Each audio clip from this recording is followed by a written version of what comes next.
Solte meu pai e eu te faço caminhar. Eu falei isso sem gritar, sem tremer a voz.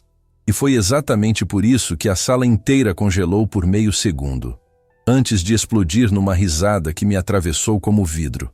O diretor do hospital estava ali, bem na minha frente, sentado naquela cadeira especial que todo mundo conhecia. A cadeira que virava notícia, virava campanha, virava símbolo. Ele tinha um sorriso de canto de boca, um sorriso de quem já tinha decidido o destino do meu pai, antes mesmo de eu abrir a porta. Ao redor dele, um círculo perfeito de gente poderosa. Médicos com jalecos impecáveis, um advogado com pasta preta e olhar de predador. E 2 seguranças grandes demais para um lugar que supostamente existia para salvar vidas. E eu, só eu, com a garganta seca e o coração batendo tão forte que parecia que ia denunciar meu medo para todo mundo. Meu pai, seu Jorge, estava do lado de fora, trancado como um criminoso, algemado, acusado de ter sabotado um equipamento e quase matado alguém, sem prova, sem chance de defesa, sem direito nem de ser ouvido. Eles queriam um culpado rápido e escolheram o mais fácil de esmagar. Eu caminhei até a mesa e coloquei meu celular em cima dela como se fosse uma arma. Não era ameaça vazia. Era o último pedaço de chão que eu ainda tinha. O diretor inclinou a cabeça divertido e a risada dele veio lenta, gostosa, como se ele estivesse saboreando a minha coragem antes de quebrar ela no meio. Um médico riu alto, sem nem tentar disfarçar. O advogado riu com aquele riso curto de quem já viu muita gente implorar. Um dos seguranças me olhou como se eu fosse sujeira no sapato. E o diretor riu de um jeito pior. De um jeito que dizia, você não tem ideia do que está enfrentando. Garota, ele falou com calma, você não sabe o que está dizendo. Ele apontou com o queixo para a própria cadeira como se fosse um troféu. Eu não caminho, nem se eu quiser. Aquelas palavras eram mais do que provocação. Eram poder. Era ele dizendo que ali dentro as leis não eram leis, eram vontade. E aí aconteceu uma coisa dentro de mim. Um tipo de silêncio que só aparece quando o medo perde a força e sobra uma decisão crua. Eu cheguei mais perto. Perto o suficiente para sentir o perfume caro dele. Perfume de vitória, de quem nunca paga pelos próprios erros. E eu juro, naquele instante, a sensação era de que eu estava prestes a fazer algo que ia mudar tudo. Só que, antes de eu te contar o que aconteceu quando eu estendi a mão e toquei nele, eu preciso fazer uma coisa com você agora, porque esse vídeo não é só uma história, é um aviso. Se inscreve, porque o que você vai ouvir daqui pra frente é do tipo que prende até o fim e muda o jeito que você enxerga poder, mentira e justiça. E compartilha esse vídeo com alguém que você ama, porque tem gente passando por injustiça agora, em silêncio, achando que não tem saída. E essa história pode acender uma luz onde hoje só tem medo. Agora vem comigo, porque eu comecei te contando o momento em que a sala riu da minha cara, como se eu fosse uma piada. Mas para você entender por que eu tive coragem de dizer aquilo, você precisa voltar comigo para o início. Pro dia em que a voz do meu pai chegou calma demais no telefone, e eu senti, sem saber explicar, que alguém já tinha escrito o final da nossa vida. E presta atenção, o que eu vou te revelar no final amarra tudo de um jeito que parece impossível. Eu me chamo Ana, e eu falo direto com você, porque eu gosto de contar histórias, como se a gente estivesse na mesma sala, sem distância, sem máscara. E eu juro que quando eu penso nessa história, eu ainda sinto o mesmo arrepio na nuca. A gente morava em Campinas, interior de São Paulo. Vida simples. Eu trabalhava com produção de conteúdo e gravação de relatos. Eu sempre gostei de ouvir histórias, juntar detalhes, costurar pedaços soltos. Meu pai achava graça. Você vive farejando coisa escondida, menina. Ele dizia isso rindo, enquanto lavava as mãos cheias de graxa. Ele era eletricista hospitalar. Não era médico. Não era doutor, não tinha sobrenome importante. Mas ele tinha o tipo de competência que faz muita gente poderosa dormir mal. Ele sabia demais do que acontecia por trás das paredes. Meu pai era o cara que arrumava o que ninguém via. Tomada que alimenta a máquina. Cabo que sustenta monitor. Quadro elétrico que se falhar apaga uma ala inteira. Ele tinha orgulho do que fazia. Hospital não é lugar para erro, filha. Um erro vira tragédia. Numa manhã de sábado, o meu celular tocou cedo demais. O número era dele. Eu atendi esperando ouvir aquela voz normal, brincalhona. Só que veio uma voz diferente. Não era pânico, não era choro. Era calma demais. E isso me deu medo. Ana, eu tô no Hospital Santa Isabel, na capital. Eles me seguraram aqui. Eu sentei na cama. Como assim seguraram? Dizem que eu mexi num equipamento. Dizem que alguém quase morreu. Dizem que fui eu. A palavra dizem, repetida assim, parecia uma parede fechando. Pai, você mexeu? Ele respondeu algo que até hoje me corta por dentro. Quem precisa de um culpado rápido não quer verdade, quer corpo. Eu senti um frio no estômago. Porque meu pai nunca falava assim. Ele falava simples, ele falava direto. Aquilo era um aviso. Eu tô indo agora. Vem com calma, filha. E não briga com ninguém. Eu quase ri. Pai, eu só brigo quando preciso.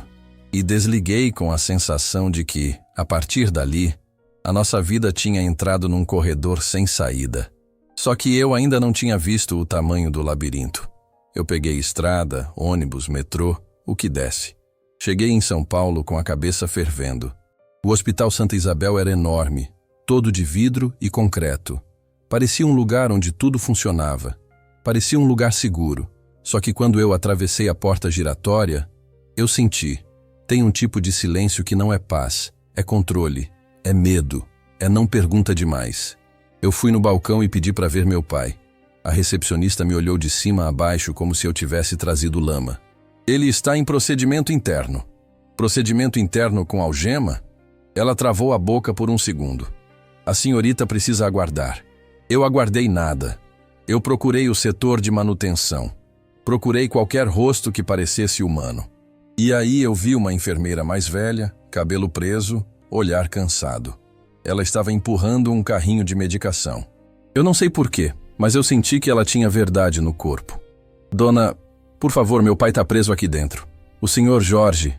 Ela parou, olhou para os lados e sussurrou. Eu sei quem é, e eu sinto muito. O que está acontecendo?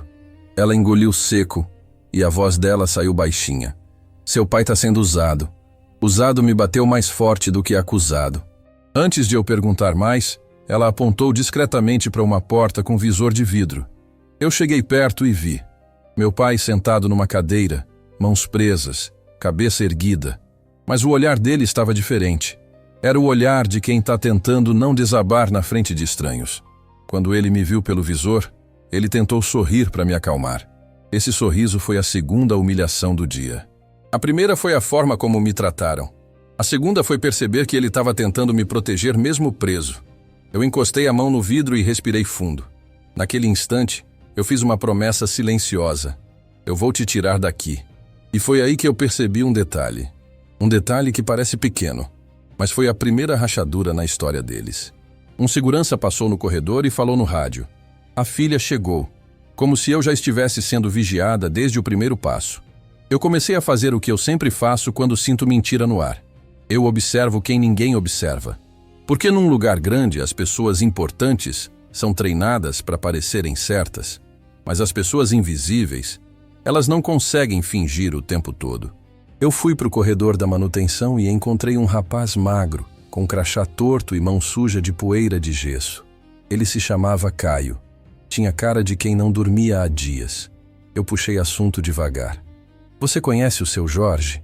Ele arregalou os olhos, olhou para os lados. Conheço. Ele mexeu em algum equipamento hoje? Caio riu sem humor. Ele nem estava escalado para isso. Eu senti o sangue subir. Então, por que estão acusando ele?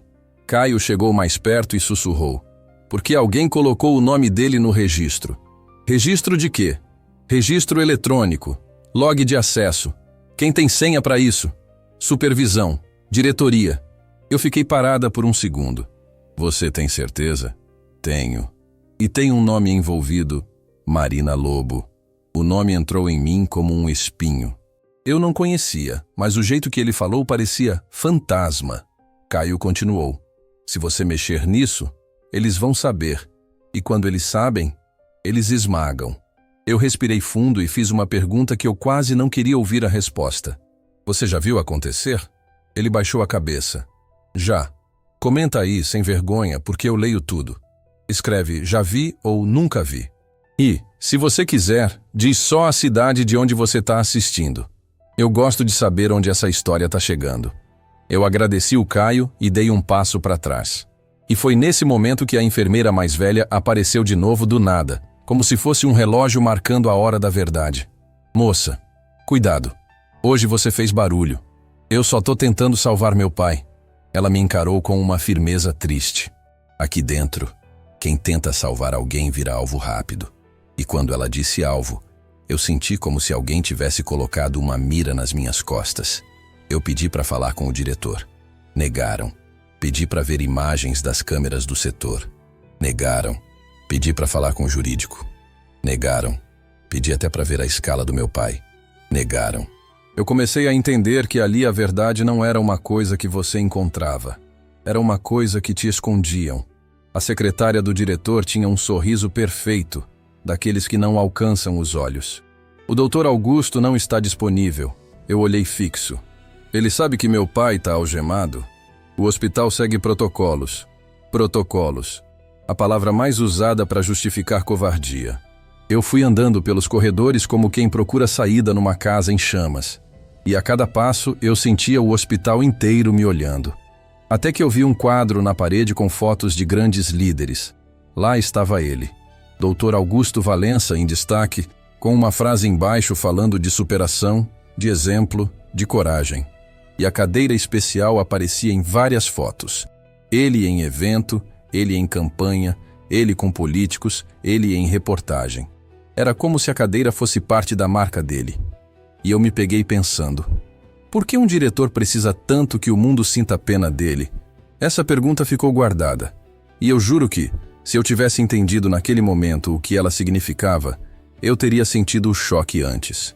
Mas eu ainda estava concentrada em uma coisa: tirar meu pai dali. Só que o hospital tinha outros planos. Eu saí para respirar. Fui para o estacionamento porque eu precisava de ar. O sol batia forte e mesmo assim eu estava fria por dentro. Eu atravessei entre dois carros e ouvi um motor acelerar. Aquele som é simples, mas quando vem na sua direção ele vira ameaça. Um carro veio reto, reto demais. Eu parei por um segundo. O corpo travou. E eu juro que naquele segundo eu pensei, é assim que termina? Só que aconteceu uma coisa estranha. Uma coisa que eu nunca tinha sentido antes. Meu corpo foi puxado para o lado, como se alguém tivesse segurado meu ombro. Não era brisa, não era reflexo normal. Era como se alguma coisa tivesse me tirado do caminho. O carro passou tão perto que o vento bagunçou meu cabelo. Eu caí sentada no chão, com a respiração quebrada. Olhei ao redor. Ninguém veio. Ninguém perguntou. Era como se o estacionamento tivesse ficado cego de propósito. O carro sumiu. Eu levantei com as pernas tremendo e a mente repetindo. Isso não foi acaso.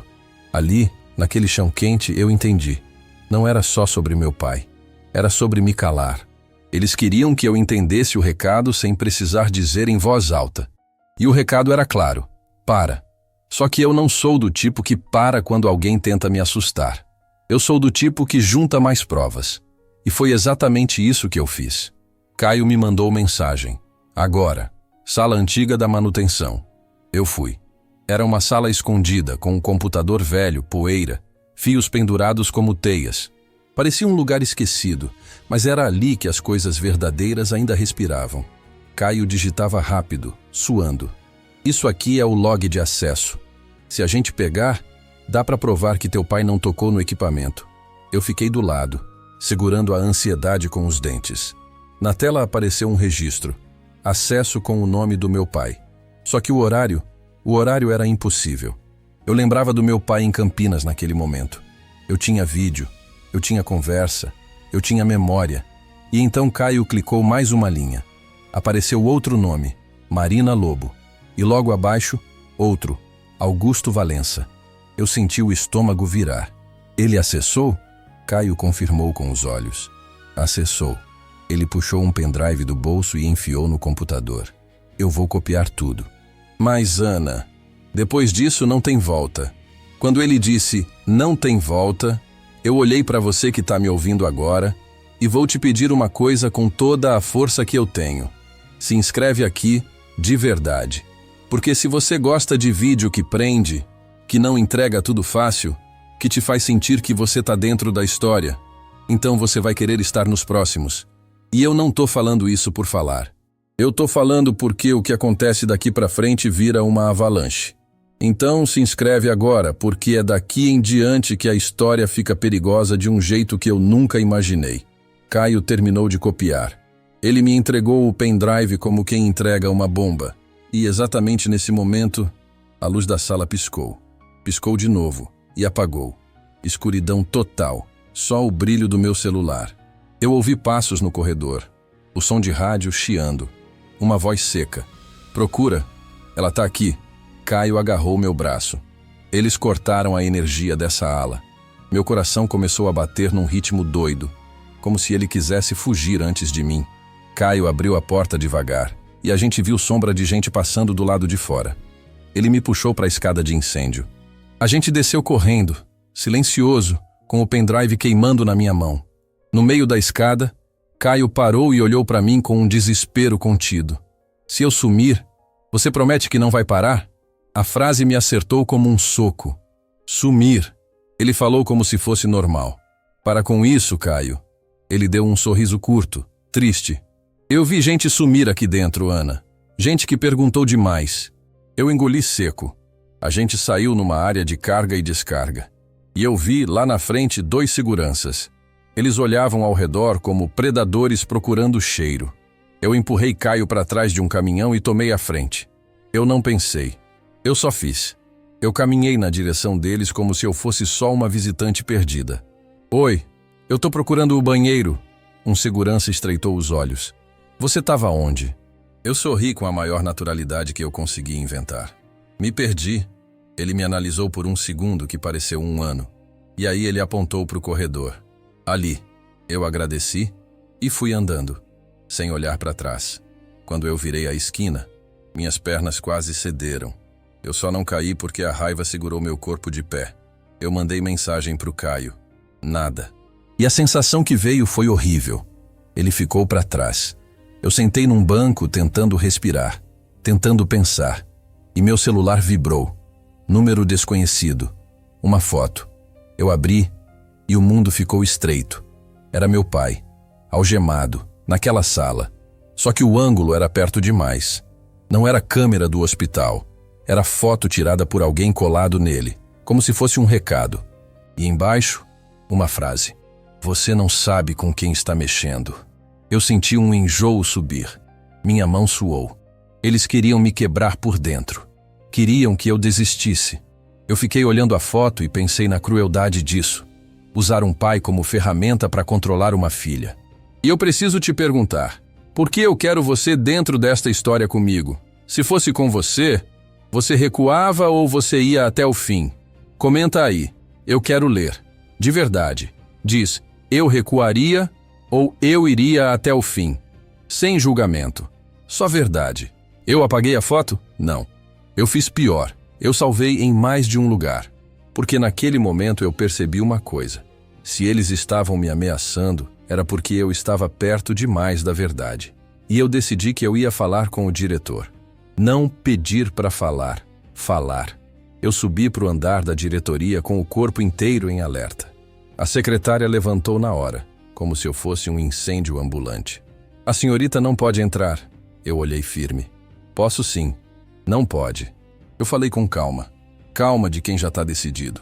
Então chama a polícia, porque meu pai está algemado sem prova e eu quero tudo oficial. Ela hesitou. E num lugar desses, hesitação é rachadura.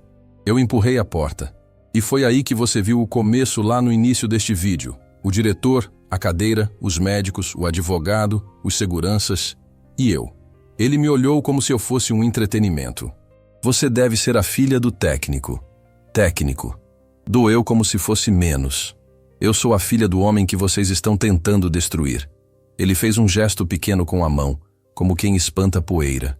Sua emoção é compreensível, mas aqui nós lidamos com fatos. Eu quase ri. Ótimo, eu também. Eu coloquei o celular na mesa. Eu tenho gravação do meu pai em outro lugar no horário do suposto acesso. Eu tenho registro de log. Eu tenho nome de gente importante aí dentro. O advogado riu. Um médico sussurrou: "Isso é absurdo." O diretor não perdeu o sorriso. "Você tem imaginação." E eu senti a raiva ficar tão controlada que virou força. Foi nesse ponto que eu disse a frase: "Solta o meu pai, e eu te ponho de pé." A sala riu. E ele com prazer: "Garota, eu não levanto nem se eu quiser." E naquele instante, eu estendi a mão. Eu encostei na perna dele. E eu vou ser honesta. Eu não sabia exatamente o que ia acontecer. Eu só sabia que eu precisava quebrar o teatro. Eu precisava tirar ele do trono. No primeiro segundo, nada. No segundo, eu senti um tremor leve. No terceiro, o rosto dele mudou. O sorriso morreu. Os olhos abriram como se ele tivesse visto algo que não queria ver. Os médicos pararam de rir. O advogado ficou branco e o diretor apertou os braços da cadeira com força. Eu ouvi um médico sussurrar: Isso é impossível." E antes de eu te contar o momento exato em que ele se levantou, eu quero te perguntar algo que eu preciso ler nos comentários. Você acredita que existe coisa que a gente não consegue explicar? Comenta: acredito ou não acredito. Eu quero ver quantas pessoas estão de cada lado antes do próximo passo, porque depois do próximo passo, a discussão muda.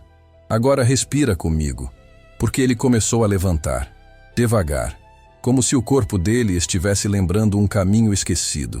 Um pé, depois o outro. Os joelhos travaram por um instante, e então firmaram. Ele ficou em pé, no meio da sala, na frente de todo mundo. O silêncio foi tão forte que parecia que o ar tinha sumido. Eu vi um médico levar a mão à boca, vi o advogado derrubar a caneta, vi um segurança dar um passo para trás, e o diretor começou a tremer. Não de emoção bonita, de pânico. Ele sussurrou quase sem voz: Não, isso não pode." E eu entendi ali, com uma clareza que me arrepiou inteira. Aquilo não era só milagre nem choque. Aquilo era a queda do personagem. E quando um personagem cai, aparece o monstro por trás. O diretor tentou sentar rápido, como se pudesse apagar o que aconteceu. Mas era tarde. Todo mundo viu. A cadeira, que era símbolo de poder e pena, virou suspeita em segundos. O médico mais velho da sala, Dr. Renato, encarou ele. "Augusto, o que é isso?" O diretor tentou falar, mas a voz falhou. E aí eu fiz o que eu vim fazer. Eu abri o celular e dei play na gravação do meu pai em Campinas no horário do suposto acesso. Silêncio. Eu puxei o pendrive e coloquei na mesa. Aqui tem o log verdadeiro. Tem acesso da supervisora Marina Lobo. E tem acesso seu. O advogado levantou rápido, nervoso. "Isso foi obtido ilegalmente." Eu respondi: "Ilegal é algemar inocente. Ilegal é fabricar culpado." O diretor bateu na mesa com a mão tremendo, tentando recuperar a autoridade. "Você não sabe o que está fazendo." E foi nesse instante que a porta abriu e entrou a enfermeira mais velha, Dona Sônia. Ela não entrou devagar. Ela entrou como quem entra para finalizar. Ela olhou para o diretor e disse uma palavra só: "Acabou." O diretor ficou vermelho. Você não tem direito." Dona Sônia cortou. "Eu vi você mandar desligar em câmera. Eu vi você mandar trocar em etiqueta de remédio. Eu vi você escolher quem ia cair no lugar de quem devia cair. Eu senti o estômago virar, porque aquilo era pior do que um registro alterado. Aquilo era um esquema onde erros aconteciam na hora certa para justificar compra, contrato, verba, troca de fornecedor. Um jogo sujo, um jogo que mexe com vida. Sem entrar em detalhes pesados, eu vou te dizer o suficiente para você sentir o impacto. Havia gente dentro do hospital criando situações de pânico, porque pânico abre carteira. Pânico abre licitação. Pânico abre assinatura. E meu pai era perfeito como bode expiatório. Simples, discreto, sem sobrenome grande. Eu olhei para o diretor e percebi algo ainda mais assustador. Ele não estava com medo de ser preso. Ele estava com medo de perder o controle da narrativa. E eu pensei: eu ainda não vi tudo. Eu estava certa. Eu saí da sala num estado estranho, como se eu estivesse dentro de um sonho que ficou sério demais. Eu fui atrás do Caio. Nada. Eu mandei mensagem. Liguei. Nada. Eu procurei nos corredores. Nada. Eu perguntei para um funcionário da limpeza e ele só disse: aqui as pessoas somem do turno e ninguém pergunta. Eu senti um arrepio. A supervisora Marina Lobo também tinha sumido. E isso era perigoso, porque eu sabia como esse tipo de jogo funciona. Eles fazem a peça desaparecer para depois colocar tudo nela. Eu voltei para o corredor onde meu pai estava preso. Quando eu cheguei, eu vi 2 seguranças conversando com um homem de terno. E o homem de terno estava com uma pasta, como se fosse alguém que veio resolver. O homem olhou para mim e sorriu. Sorriso de quem não tem alma. Senhorita Ana, a senhora está causando transtorno. Eu falei: transtorno é prender inocente. Ele aproximou um pouco. A senhora deveria se preocupar com sua família. Naquela hora meu sangue gelou, porque eu lembrei da minha mãe em Campinas. Eu peguei o celular e liguei na hora. Chamou, chamou, chamou. Nada. O corredor ficou longe. Minha cabeça ficou perto do abismo. Eu olhei para o homem de terno. O que você fez? Ele levantou as sobrancelhas fingindo inocência. Eu? Nada. Só estou aconselhando. A palavra aconselhando saiu como ameaça. E foi aí que eu percebi que a história tinha acabado de mudar de escala. Não era só o meu pai. Era a minha família inteira dentro da mira. Eu fiquei encarando aquele homem de terno, tentando não deixar o meu rosto entregar pânico. Eu juro que eu ouvi meu próprio sangue, como se fosse água batendo numa parede. A senhora deveria se preocupar com sua família. Ele falou isso com a mesma calma de quem escolhe fruta no mercado. E sabe o que é mais assustador? É a normalidade do mal. O mal, quando ele é profissional, não grita. Ele sussurra. Eu apertei o celular de novo. Liguei para minha mãe mais uma vez. Nada. O corredor parecia ter ficado mais estreito. O hospital, que já era frio, ficou claustrofóbico, como se cada porta tivesse ouvido o que ele disse e decidido me encurralar. Eu engoli seco. Onde está o Caio? O homem de terno abriu um sorriso quase simpático. Quem? Aquela resposta foi uma lâmina, porque ele sabia. Eu senti que ele sabia. Era o tipo de quem? De quem tá te avisando que, se você insistir, o próximo some é você. Eu fui até a sala onde meu pai estava sendo mantido.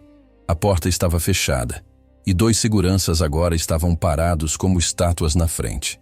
Quando eu tentei passar, um deles esticou o braço. Ordem da diretoria. Ordem de quem? Do diretor que acabou de levantar? Eu falei isso alto, propositalmente. Um dos seguranças engoliu seco. O outro ficou duro. E eu vi uma coisa que me deu uma energia perigosa. Eles estavam menos confiantes. Porque quando o intocável tropeça, todo mundo em volta começa a calcular a própria saída. Eu dei um passo para trás e comecei a andar pelo hospital como quem não sabe para onde vai. Mas na verdade eu estava farejando. Eu fui para o setor da manutenção de novo. A sala antiga estava fechada. A porta tinha sido lacrada com uma fita. Lacrada. Como se ali tivesse acontecido um vazamento químico. Eu fiquei olhando aquilo e pensando, eles estão apagando pegadas. E quando alguém apaga pegadas rápido, é porque correu com pressa. Eu achei Dona Sônia perto do posto de enfermagem. Ela olhou para mim e pela primeira vez eu vi medo nela. Eles estão te seguindo, né? Eu fiz que sim. Minha mãe não atende. E o Caio sumiu. Dona Sônia apertou meus dedos. Escuta, você não pode ficar sozinha. Ela me puxou para o canto e falou baixinho, como se as paredes tivessem ouvidos mesmo. O homem de terno, ele não é do hospital. Ele aparece quando alguém precisa ser resolvido. Quando ela disse resolvido, eu senti o gosto do medo na boca. E onde está meu pai? Eu não sei. Mudaram ele de sala. O meu peito travou. Mudaram meu pai? Sem me avisar? Sem registro? Aquilo não era protocolo. Aquilo era sequestro dentro de um hospital. Eu respirei fundo. Respirei como quem se prepara para um mergulho profundo e gelado. E aí eu ouvi um som que eu nunca vou esquecer. Era um choro baixo vindo de dentro de uma capela pequena que tinha no hospital. Eu não sei porquê, mas eu fui. E quando eu entrei, eu vi a supervisora Marina Lobo. Ela estava sentada num banco de cabeça baixa, tremendo, como se tivesse acabado de ver o inferno de perto. Quando ela levantou o rosto e me viu, ela não ficou surpresa. Ela ficou desesperada. Você não devia estar aqui. A voz dela saiu falhada. Eu cheguei perto. Você mexeu no registro. Ela fechou os olhos como se eu tivesse dado um tapa. Eu assinei o que mandaram. Quem mandou? Ela riu de nervoso. E o riso dela parecia choro. Você acha que eu mando em alguma coisa aqui? Ela segurou meu braço com força. Eles vão colocar tudo em mim. Eles vão dizer que eu fiz sozinha, que eu sou a mente. E depois eu viro poeira. Onde está o Caio? O rosto dela endureceu. Caio tentou copiar o log. E quando tentam copiar, eles somem. Meu estômago virou. Você tá me dizendo que... Ela cortou rápido. Eu tô te dizendo que esse lugar é maior do que você imagina. E você mexeu na peça errada. Eu senti a capela girar um pouco. E então ela fez a pergunta que destruiu meu resto de esperança. Seu pai? Ele já falou do andar de baixo? Eu franzi a testa. Que andar de baixo? Marina ficou branca. Ai, meu Deus. Você não sabe. E nesse segundo eu entendi. A pior parte não era o diretor. Era o porão desse hospital. Eu não queria descer. Eu juro que meu corpo inteiro gritava para eu não descer. Era como se uma parte instintiva de mim já soubesse que certas verdades vêm com um preço. Mas eu também sabia. Se eu recuasse ali, eu perderia meu pai, perderia o Caio e talvez perdesse a minha própria vida do jeito que eu conhecia. Marina me levou por um corredor lateral que eu nunca tinha visto. E olha que eu já tinha andado muito naquele hospital. Era um corredor sem placas, sem câmera aparente, com portas de metal. Isso aqui não aparece no mapa para os visitantes. Ela sussurrou. E por que existe? Ela me olhou com um vazio nos olhos. Porque sempre existe um lugar onde as coisas que não existem acontecem. A gente chegou numa porta com chave eletrônica, Marina digitou. A porta abriu com um estalo que pareceu uma sentença, uma escada. Para baixo, o ar mudou. O cheiro mudou. Ficou úmido, pesado, como se o hospital tivesse um pulmão secreto ali embaixo. Eu desci devagar. Cada degrau parecia me afastar do mundo normal. E eu vou te dizer uma coisa. Tem terror que não é grito. Tem terror que é silêncio organizado. Quando a gente chegou lá embaixo, tinha um corredor com luzes fracas e portas com códigos. Marina apontou para uma delas. Ali guardam as explicações. Que explicações? Ela respondeu sem olhar para mim. As que fazem gente inocente parecer culpada. Eu senti minha garganta secar. A gente passou por uma sala onde tinha caixas, pastas, computadores antigos. E eu vi uma coisa que me fez parar. Uma parede com fotos. Fotos de funcionários, com nomes. Alguns com um X vermelho em cima. Meu corpo gelou. Eu procurei com os olhos. E vi. Seu Jorge. Meu pai. Com um X pequeno. Recente. Eu senti como se tivessem apagado o chão. Marina segurou meu braço. Eles marcam quem vai cair. Eu não consegui responder. Eu só respirei e continuei andando, como se meu corpo tivesse virado automático. A gente chegou numa sala maior. E aí veio a surpresa que eu nunca vou esquecer. Tinha uma mesa. Na mesa, um gravador ligado. E na cadeira, alguém de costas. Eu pensei que fosse um segurança. Marina sussurrou. Não olha. Mas eu olhei. A pessoa virou devagar. E eu senti meu coração parar por meio segundo. Era o Caio. Vivo. Mas com o rosto completamente sem cor. Como se ele tivesse atravessado um pesadelo e ainda estivesse lá dentro. Ele olhou para mim e disse com a voz raspando. Você não devia ter vindo. Eu corri para ele. Caio, o que fizeram com você? Ele balançou a cabeça e os olhos dele encheram d'água. Mas ele segurou. Eles gravaram minha voz. Eu congelei. Como assim? Ele apontou para o gravador. Eles me fizeram falar coisas. Frases soltas. Eu alterei o sistema. Eu ajudei o Jorge. Eu desliguei câmera. Aí eles montam como querem. Eles fabricam qualquer confissão. Eu senti o meu estômago embrulhar de ódio. Marina mordeu os lábios. Eu disse. Eles fazem explicação. E então eu ouvi passos. Lá em cima, passos descendo. Eu olhei para Marina. Ela ficou pálida. Eles sabem que eu abri. Eu segurei o pendrive no bolso como se fosse a última bala. E eu sussurrei para você, agora, porque eu preciso te puxar mais para dentro. Se você estivesse ali embaixo com passos vindo, você escondia ou enfrentava? E aqui eu quero muito que você comente, porque isso muda o jeito que eu conto o final. O que você faria nesse ponto? Comenta de verdade. Eu vou ler. Os passos chegaram no último degrau. E a luz do corredor piscou. A mesma luz que piscou antes. Como se aquele lugar tivesse um jeito de avisar. Agora começou. O homem de terno apareceu no corredor de baixo como se aquele lugar fosse a casa dele. Atrás dele, 2 seguranças. E para fechar a porta do meu destino, o próprio Dr. Augusto Valença. Em pé, andando, com a postura de quem tinha decidido parar de fingir, porque já não precisava. Ele olhou para mim e sorriu. Mas agora era um sorriso diferente. Um sorriso de quem mostra os dentes de verdade. Você é insistente, Ana. Eu senti um frio correr pelas minhas costas. Cadê meu pai? Ele inclinou a cabeça. Seu pai é uma peça importante. Eu dei um passo à frente. Eu vi o X na foto dele. O sorriso dele cresceu.